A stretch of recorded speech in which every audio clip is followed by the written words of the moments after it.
Welcome to our channel. इस video में हम कक्षा 7वीं विषय विज्ञान के अध्याय 11 रेशे से वस्त्र तक जंतु रेशे के प्रश्नों के उत्तर करेंगे। इस वीडियो को सुनने मात्र से ही आपको सारे प्रश्नों के उत्तर याद हो जाएंगे। तो अगर आपने हमारे चैनल को अभी तक सब्सक्राइब नहीं किया है तो जल्दी से सब्सक्राइब कर लीजिए और इस वीडियो को लाइक कर अपने फ्रेंड्स को जरूर शेयर करें। तो चलिए शुरू करते हैं। सबसे पहले हम पाठ के मध्य में आए प्रश्नोत्तर करेंगे। इनमें सबसे पहला है, इनके उत्तर दीजिए के प्रश्न पहला, पश्मीना क्या है? इसके रेशे किससे प्राप्त होते हैं? इसका उत्तर है पश्मीना उत्तम किस्म की कश्मीरी शॉलें हैं। इसके रेशे कश्मीरी बकरी अंगोरा प्रजाति के मुलायम बालों से बनाई जाती है। प्रश्न दूसरा है, ऊन हमें किन किन जंतुओं से प्राप्त होता है? इसका उत्तर है ऊन हमें भेड़, बकरी, ऊंट, खरगोश, घोड़ा तथा लद्दाख में याक आदि जंतुओं से प्राप्त होता है। प्रश्न तीसरा है, रेशम के विभिन्न प्रकारों के नाम लिखिए। इसका उत्तर है रेशम मुख्यतः दो प्रकार के होते हैं। पहला शहतूत रेशम, यह सबसे सामान्य रेशम है। इससे बना रेशम मलबरी कहलाता है। दूसरा है गैर शहतूती रेशम, इसमें एरी, मूंगा तथा टसर कोसा रेशम आते हैं। प्रश्न चौथा है, कोकून क्या है? इसका उत्तर है कोकून रेशम के धागों की खोल है जिससे हम रेशम प्राप्त करते हैं। इसी धागे से रेशमी कपड़ा बनता है। अगला है अभ्यास के प्रश्नों के उत्तर। प्रश्न पहला है, नीचे दिए गए कथनों में से सही या गलत की पहचान करें तथा गलत कथन को सही कर लिखें। पहला, ऊन हमें खरगोश से प्राप्त होता है। इसका उत्तर है कथन गलत है। सही कथन है ऊन हमें भेड़, बकरी, याक तथा ऊंट से प्राप्त होता है। दूसरा है, रेशम के रेशे प्रोटीन के बने होते हैं। इसका उत्तर है कथन सही है। तीसरा है, रेशम कीट वयस्क अवस्था में रेशे बनाता है। इसका उत्तर है यह कथन सही है। चौथा है, रेशम कीट के जीवन की अवस्थाओं का क्रम अंडा, कीट, प्यूपा, लार्वा है। इसका उत्तर है यह गलत है। सही कथन है रेशम कीट के जीवन की अवस्थाओं का क्रम अंडा, लार्वा, इल्ली, प्यूपा, कीट है। पांचवा है, रेशम कीट पालन हॉर्टिकल्चर कहलाता है। इसका उत्तर है कथन गलत है। सही कथन है रेशम कीट पालन सेरीकल्चर कहलाता है। प्रश्न दूसरा है, रिक्त स्थानों की पूर्ति कीजिए। पहला, रेशम यहाँ पर खाली स्थान में आ जाएगा भेड़ से प्राप्त किया जाता है। दूसरा, पश्मीना शॉले कश्मीरी बकरी के मुलायम बालों से बनाई जाती है। तीसरा है, यहाँ पर आ जाएगा लार्वा के मुंह से निकला द्रव हवा के संपर्क में आने से सूख जाता है। चौथा है, अभिमार्जन क्रिया में बालों को धोकर यहाँ पर आ जाएगा गंदगी तथा धूल दूर किया जाता है। पांचवा है, रेशों को धागे में बदलना रीलिंग कहलाता है।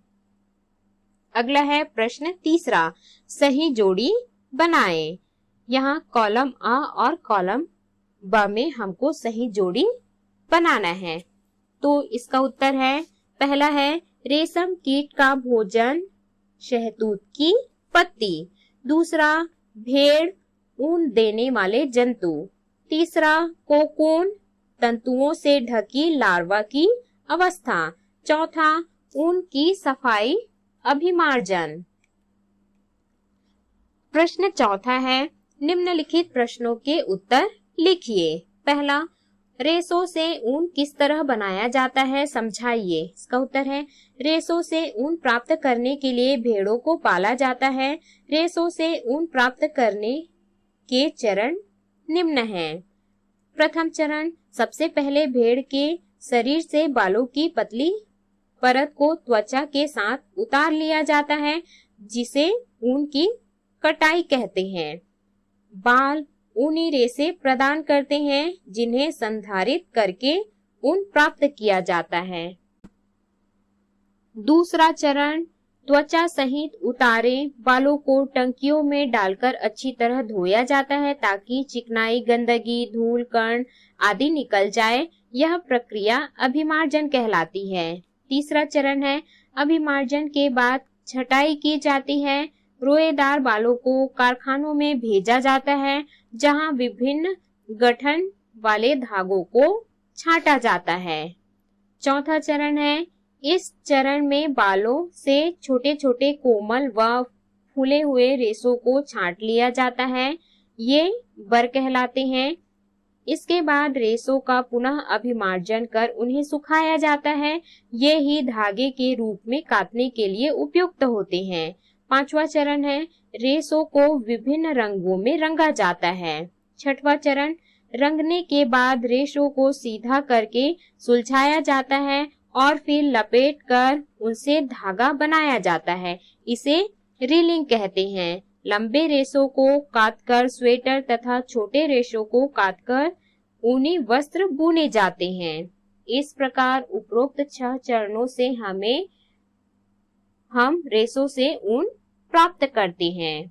तो इसके उत्तर में आपको इस प्रकार से चित्र बनाना है। क, भेड़ की ऊन उतारना। ख है, टंकियों में अभिमार्जन। ग, मशीनों द्वारा अभिमार्जन। घ है, ऊन से धागा बनाना। तो इस प्रकार से चित्र आपको बनाना है। प्रश्न दूसरा है, संक्षेप में लिखिए। क, सेरीकल्चर, रेशम प्राप्त करने के लिए रेशम कीट को पालना रेशम कीट पालन सेरीकल्चर कहलाता है। ख है, कोकून, मादा रेशम कीट से निकले लार्वा पत्तियां खाकर विशेष प्रकार के द्रव स्रावित करते हैं। यह द्रव हवा के संपर्क में आने से कड़ा होकर रेशम बनाता है। लार्वा इस प्रकार बने रेशम को अपने चारों ओर लपेटता जाता है, जिससे वह पूरी तरह रेशम के तंतुओं से ढक जाता है। लार्वा की यह अवस्था कोकून कहलाती है। ग है, रीलिंग, कोकून से रेशम को अलग करके उनसे धागा बनाने की प्रक्रिया रीलिंग कहलाती है।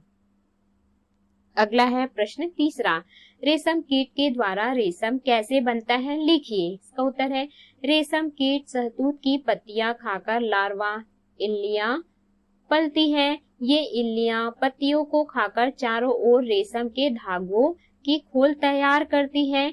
इसी धागे से रेशम बनता है। प्रश्न चौथा है, पश्मीना क्या है? इसका उत्तर है, पश्मीना कश्मीर की उत्तम किस्म की शॉल है। प्रश्न पांचवा है, कोसा रेशम कीट के जीवन चक्र की अवस्थाओं का चित्र बनाइए। इसका उत्तर है, कोसा रेशम कीट की सभी प्रजातियों का जीवन चक्र 4 अवस्थाओं में पूरा होता है। अंडा, लार्वा, इल्ली, प्यूपा, कीट या मौत। तो इसके उत्तर में आपको इस प्रकार से कोसा रेशम कीट का जीवन चक्र का चित्र बनाना है। प्रश्न छठवां है, छत्तीसगढ़ का प्रसिद्ध रेशम कौन सा है तथा इसके उत्पादन के लिए कौन कौन से जिले प्रसिद्ध हैं? इसका उत्तर है, छत्तीसगढ़ का प्रसिद्ध रेशम कोसा है। इसके उत्पादन के लिए कोरबा, जांजगीर चांपा, जगदलपुर, रायगढ़ आदि जिले प्रसिद्ध हैं। तो इस प्रकार से हमने इस अध्याय के सभी प्रश्नों के उत्तर किए। इस वीडियो को सुनने मात्र से ही आपको सारे प्रश्नों के उत्तर याद हो जाएंगे। तो अगर आपने हमारे चैनल को अभी तक सब्सक्राइब नहीं किया है तो जल्दी से सब्सक्राइब कर लीजिए और इस वीडियो को लाइक कर अपने फ्रेंड्स को जरूर शेयर करें।